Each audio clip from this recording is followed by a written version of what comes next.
সেই বন্ধুসকল, আজি কাহিনী এটা আপোনালোকৰ আগত পাঠ কৰিবলৈ ওলাইছোঁ। কাহিনীটোৰ নাম দিছে নিয়ৰ আৰু নাহৰ, আৰু কাহিনীটো লিখি পঠিয়াইছে ঋতুৰাজ সন্দিকৈ। নাহৰ একেবাৰে কণমানি আলফুলিজনীৰ দৰে, সহজে ঠেহবোৰ নেভাঙে। নিয়ৰৰ আগত যেন তাই একেবাৰে আজলি। বহু দিনৰে পৰা দুয়োক দেখা নাই, লগ পোৱা নাই। তেহেঁতৰ মেছেজবোৰত অথবা ফোনত নাহৰৰ এটাই প্ৰশ্ন থাকে, নিয়ৰ, তুমি কেতিয়া আহিবা? নিয়ৰৰ কবিতাবোৰ হেনো তাইৰ বৰ প্ৰিয়। ফেচবুকত পঢ়াৰ দৰে হেনো নিয়ৰৰ মুখেৰে শুনিবৰ মন। নিয়ৰে কেতিয়াবা সময় নিদিয়াত তাই বৰ খং কৰি থাকে।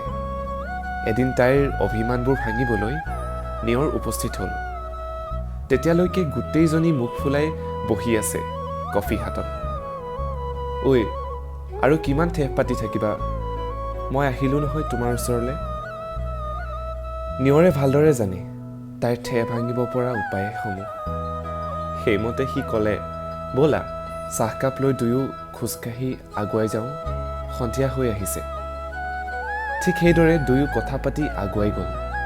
লাহে লাহে নাহৰৰ খংবোৰ কম হৈ আহিছে।